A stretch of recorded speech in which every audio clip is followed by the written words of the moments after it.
Hello， 大家好，我係豪仔啊！歡迎大家嚟到豪仔 On Air。今日見到我身處呢個九龍灣嘅馬林汽車維修店，咁一嚟到就知我做咩呢？就梗係關於有車嘅嘢啦。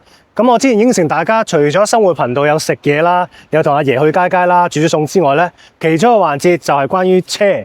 好啦，今日我嚟到係做咩呢？就係換避震。除咗我自己換避震之外呢，仲會揾到我哋嘅輝哥，即係呢間鋪頭嘅老細。就教大家關於個避震嘅小知識，跟我嚟啊！好啦，換避震就係幫我呢部車換避震啊！咁點解換避震呢？今日梗係揸到個避震冧咗先換避震啦，係咪先？咁啊，上次阿輝哥啊幫我 check 咗之後就話：喂，豪仔呢套避震差唔多咯喎！我話咁啊，咁樣咩介紹啊？咁啊，輝哥就話：喂，上次呢部 S15個避震正唔正先？我話超正，我話超正得啦！今次都係介紹翻你呢套 BC Racing 嘅DS 系列避震就係呢一套啦。如果大家有睇翻我上次條片咧，我都講過呢個避震真係好正。就算 S15咧呢啲 racing car 嗰度咧行慢速，佢會自動調校一個舒適度俾你。如果你行得快啲咧，其實你唔覺得自己係揸緊一部 racing 車。同埋咧最緊要就係咩？佢入彎真係非常之貼。因為跟車翻嚟咧，我到而家咧都係行翻呢個出廠嘅設定，我都冇校過，我已經非常滿足啦。所以我對呢一套避震咧係非常有信心嘅。咁至於長嘅細呢一套避震係點咧，就會有請馬林嘅老細輝哥嚟解釋俾大家聽啦。輝哥，多謝你啊！今次好啦，輝哥，我想咧你介紹下或者俾一啲我網上頻道嘅朋友啦，想知道一啲關於避震嘅小知識。咁其實譬如一套避震大概架車行咗幾多里數就需要換咧？其實如果你話一架車咧，基本上可能你行咗有10萬8萬公里。咁基本上都需要更換㗎啦。咁或者你未必話我一定要用呢啲咁樣品質啦，可能因為已經係老化，個穩定性又差咗。其實穩定性差咗對你駕駛嘅安全咧，其實都好大影響。即係有時可能突然間爬頭啊，架車有時啲客同我講話好撩啊，咁可能你又要檢查下究竟係咪真係避震機老化。哦，原來即係啦，有啲朋友都話有陣時入彎，譬如話套胎係新喎，但係呢架車點解都好料咧？原來都係關避震事。會㗎，係啊，可能避震機老化啦，有輕微漏油啦。咁有時唔一定係漏油啊，根本可能你用咗好多米數，其實佢一路慢慢衰退咗咧。係啦，唔一定有，可能有啲客人我個避震機都冇漏油，但係架車又唔夠企喎，係啦。咁個因由就係，避震機就慢慢衰老。咁有時其實太過你架車可能擁有咗好耐啊，慢慢衰老你唔覺㗎。都係。係啊，可能佢慢慢一路 down 落去，你唔覺㗎，因為唔係一次過壞啊嘛。可能你有一日我撞爛咗支避震機，你梗係知道，話我要換啦，或者見到漏油。但佢慢慢衰老嗰陣時，你係慢慢習慣咗啊。可能有一次特別嘅要避嘢嘅意外，你先會覺得套避震點解會搖得咁犀利嘅？係啦，所以嗱，好多朋友咧，譬如嗱，即係就唔同我哋嘅，我哋譬如玩開車啦，米哥就對車嗰個感覺就比較強烈嘅。即係譬如嗱，如果大家即係我分享我少少自己嘅睇法啦，有陣時譬如你過嗰啲駁啊，停車場啲駁咧，留意到如果你套避震開始唔得咧，就佢個回彈力好大啊！即係而家我哋譬如一普通車你行過一下佢就好輕鬆咁樣過，但係你覺得咧，即係簡單啲講，你突然間成架車嘣沉咗落去，咁就應該差唔多就到。係啦，佢可能過啲 RAM，有啲客人比較會中意高速少少過咧，可能佢過完之後架車係咁喺度跳，咁可能個避震機嗰個掹力已經唔夠，咁佢咪會喺度跳咯。係啊，彈弓有彈弓行。避震機有避震機行，咁佢咪會有呢個現象發生。係啦，所以點解我今次諗住同大家 share 咧？因為好多朋友都會識得 check 一啲，譬如計油啊、波箱油、火嘴呢啲，但係就大家都係 check 少咗避震。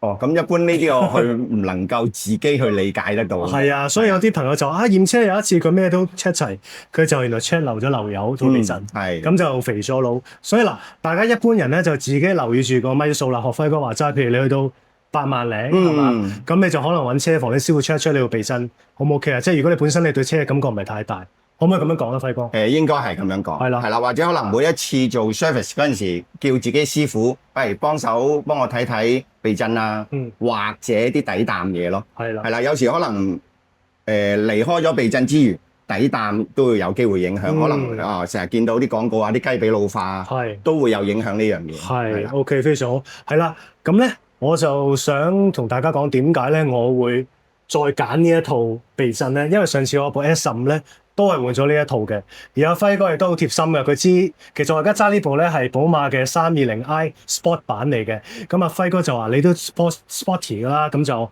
揀翻呢一套，為我度身訂造揀咗呢一套啦。咁阿輝哥想你介紹下 detail 啲呢一套避震係點樣？今次我同你推介呢一套咧有少少唔同嘅，即係同你之前 S15有唔同。S15始終都比較 sporty 啲，咁我哋又會用直身彈弓，係同埋會有波子塔頂啦，你可以校到 camber 角度啦。OK， 咁但係呢架車始終都係四門車，想保留翻舒適嘅。冇錯。咁又你可能屋企人日常會使用會坐嘅，咁所以今次咧，佢呢個咧就叫 DS 系列 ，DS 裏邊咧佢就叫 DN。咩叫 DN 咧？就係用翻原裝塔頂嘅，同埋係用一個我哋叫做欖核型嘅彈弓，就冇咁嘈啦，係嘛？欖核型嘅彈弓加上原裝塔頂咧，個舒適性會高咗，同埋就唔會有咁多雜聲啦。因為始終你之前用嗰架係波子塔頂，係啦，過啲比較爛嘅路，唔多唔少，波子塔頂佢個直食嘅力咧都會回饋咗上去呢個軚環啦，同埋啲聲音。冇錯。咁但係今次，我見你，唔係喎，呢架四門房車。你又要同屋企人坐下，唔好太過有時唔好俾屋企人炸型啊！我老婆會炸型啦，冇錯啦。最主要玩車唔好俾屋企人炸型。冇錯。咁所以我今次我用你挑選咧，就係用翻原裝塔頂嘅。係。咁我個舒適性就會高啲。同埋佢原裝塔頂，我頭先講過啦，佢會用欖核型嘅彈弓。欖核型嘅彈弓咧，佢冇直身嘅彈弓咧嗰個咁硬。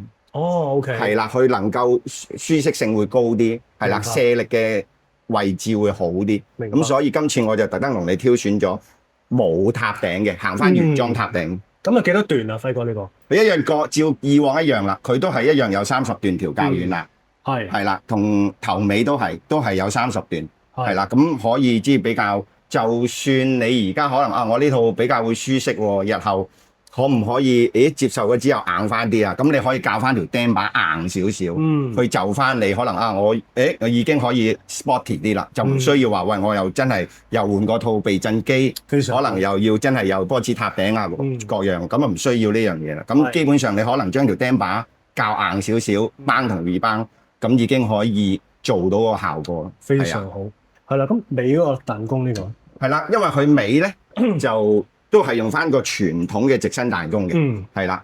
佢近代咧，其實佢改善咗好多啊。我哋都討論過咧，呢啲系列咧，佢改善咗好多，譬如使用彈弓嘅質素啦，重量啦，佢哋都重新分佈過，比以往可能10、20年前已經係完全兩樣嘢，因為你都坐嘅 S15啦，冇錯，係啦，其實佢嘅舒適性提高咗好多咯，好多係。咁當然我都講啦，唔好同原裝去比較，冇錯冇錯，因為佢都要符合翻有少少即係運動形式去俾個客人。如果唔係個客人換咗一套喂冇運動形式嘅，咁基本上又好似一入彎就知㗎啦，係啦，得物無所用咯。咁佢呢個設計後邊咧就同有啲唔同啦，因為每款設計都唔同嘅。咁佢呢款設計咧，就即起架車就可以喺呢個位置較軟硬嘅。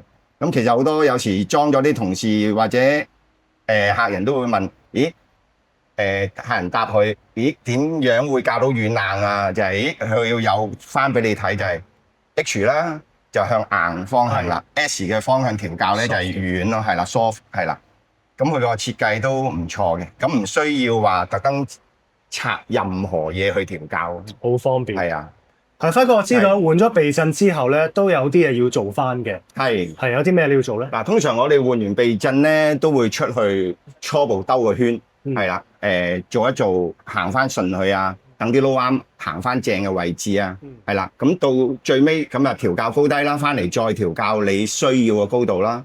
係啦，做完調校高度咧，跟住我哋就會做一個亨塔嘅3D 4輪定位。咁點解要做4輪定位咧？其實每一次你裝完避震又好，拆個底膽又好，其實所有嘅數據都會走咗㗎啦。咁一定要做翻個4輪定位，修正翻。最簡單，成日好多朋友都話 toe in out 啦，冇錯，係啦，要校翻好嘅 toe in out 啦。咁啊 camber 角度啦，咁但係今次呢套避震佢冇波子塔頂嘅，咁所以前邊咧就冇乜點樣就到 camber 角度啦。咁但係點解會咁樣咧？因為你都唔會撈低架車，因為呢個係房車性質。今次你盡量都可能接近原裝嘅高度，咁變咗佢影響個 camber 角度會比較少，咁所以我哋又唔需要用波子塔頂咯。有時要做翻一個平衡，即係話可能佢有波子塔頂，你又可以校到 camber，但係你就變咗會嘈啲啦。咁但係家庭式嘅，我頭先都講過，即係冇必要用到呢樣嘢，咁就可以舒適啲同埋寧靜一啲咯。明白。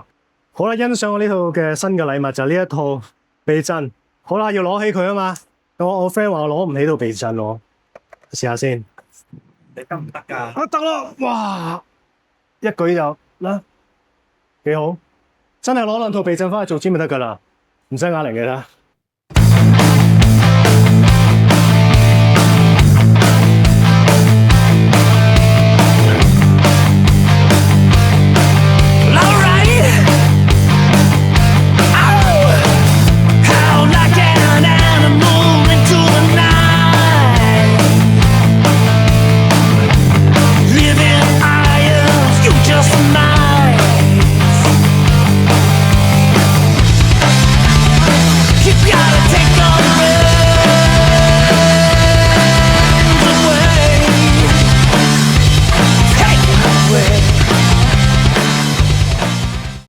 好啦，得啦，拆咗第一支避震出嚟啦。咁啊，輝哥點睇啊？係咪殘晒啦？嗱，我哋大家可以睇一睇。嗱，最簡單見到塵冚冇咗噶啦，即係爛咗成個塵冚，可能日子有功啦。成個塵冚已經係飛走咗。二，你睇到啲頂底膠咧已經爛晒、穿晒，見到係啦。其實你見到好多跡喺呢度咧，即係佢曾經咧。我哋叫成日，我哋有啲俗語咪話，我架車中底啊，係啦，佢其實已經行到盡咗啦。你見到咧，佢行到盡咗先會頂爛個頂底膠。哦，其實個頂底膠應該正常仲係長啲嘅，已經頂爛咗一截啦。係啦，咁咪導致其實避震機已經肯定係柴晒啦。咁因為避震機唔夠承托力，先會導致呢個頂底膠撞爛啊嘛。明白。係啦，咁應該日子有功啦。咁加上拆出嚟啊，呢個塔頂我都係講。通常我哋都會一次過換埋啦，因為有咁耐歷史又冇換過，其實中間呢個啤領啦，同埋中間嗰個杯士啦都老化，咁有可能話我連呢少少錢都唔投資嘅，第日裝咗上去，即係賺晒人工，第日再響你又要再拆，冇錯，係啦。咁今次咧，所以我幫你安排埋啦，就係換一隻新嘅塔頂，連埋塔頂啤領。咁就一次過 good fit 搞掂晒，係啦，因為你個塔頂仲有個 bearing 噶嘛。咁其實你諗下，你行咗咁多米，同你個轆一樣，不停喺度轉，其實呢個 bearing 已經老化。係啦，咁所以有啲客人咧，亦都話點解有時我攞軚會有聲啊？咁呢個 bearing 可能唔順暢，佢咪會棘住。哦，原來關呢度事。都會有，即係其中一個原因，就話可能有時啲客人喂我攞軚點解會有聲嘅？佢就係因為呢個 bearing 可能積死咗。佢咪唔 smooth 咯，跟住佢攞軚嗰陣時咪會有聲，因為你攞軚嗰陣時個避震機係會跟住轉動噶嘛，有某個 angle 會跟住轉動噶嘛，咁所以就會咁樣，咁所以今次一次過唔好理佢換埋佢，咁就 good fit 啦。非常之好，真係好多謝阿輝哥咧，真係多謝阿輝哥咁詳細解釋俾我聽條避震係點樣，我好有經驗㗎，扭軚咧。以前幾個問題又重啦，首先譬如軚泵油又唔夠啦，跟住個軚尺開始彎啦，跟住又響啦，嗰陣時唔知啦，原來都係關呢個啤利事。呢個係其中一個原因。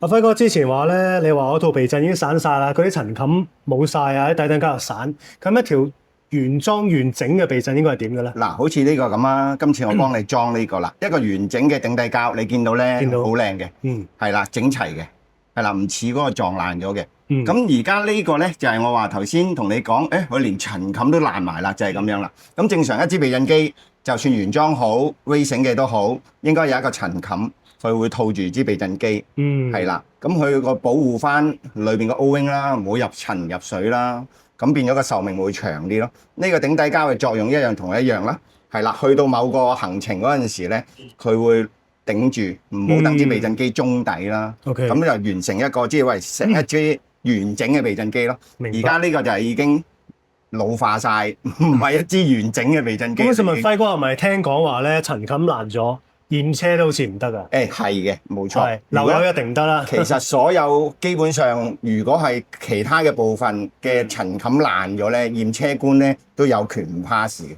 係啦，冇錯啦。所以大家要留意自己部車啊，如果唔係驗唔到車啊，會肥佬啊！好啦，到尾嗰部分啦，炒咗出嚟啦，輝哥好似好嚴重喎，係嘛？都幾嚴重嘅。其實我哋睇到啦，介紹翻即好似頭前邊一樣啦，前邊嗰嚿頂底膠咧都仲存在嘅，後邊嗰嚿頂底膠就散到冇咗啦。即係佢曾經即係真係老化咗好耐，不斷中底啦，我哋叫做撞到成嚿頂底膠咧就散到冇咗啦，碎咗。係啦，咁變咗連個塵冚咧佢都唔能夠支撐到跌埋落嚟啦。咁基本上今次你需要換避震嘅原因就係冇錯嘅。冇錯，係啦。咁另外啦都係啦，我見一定有翻咁上下米數啦，都係禮手換埋個尾塔頂，非常好，一勞永逸。咁都係解釋翻啦，好似可能呢啲朋友見到，咦冇咗啲乜嘢啊？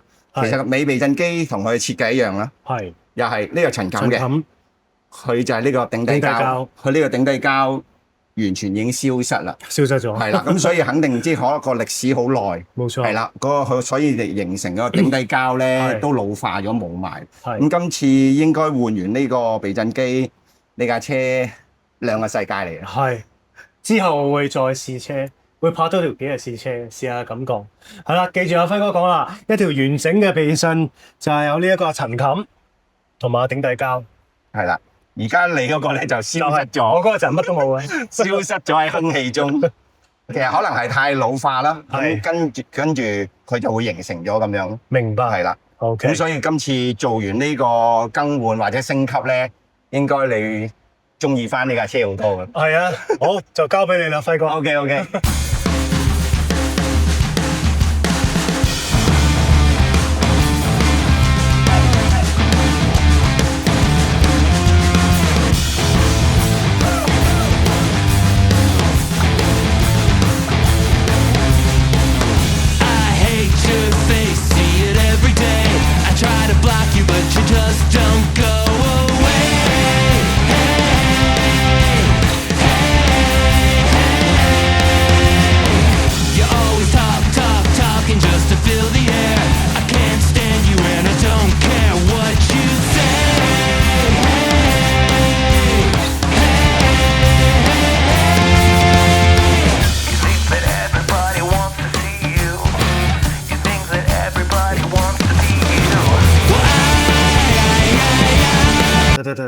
新裝呢條啦，左前而家啱啱裝好，新速速，睇下尾嗰邊，左後呢條裝好啦，新速速嘅啫，正啊！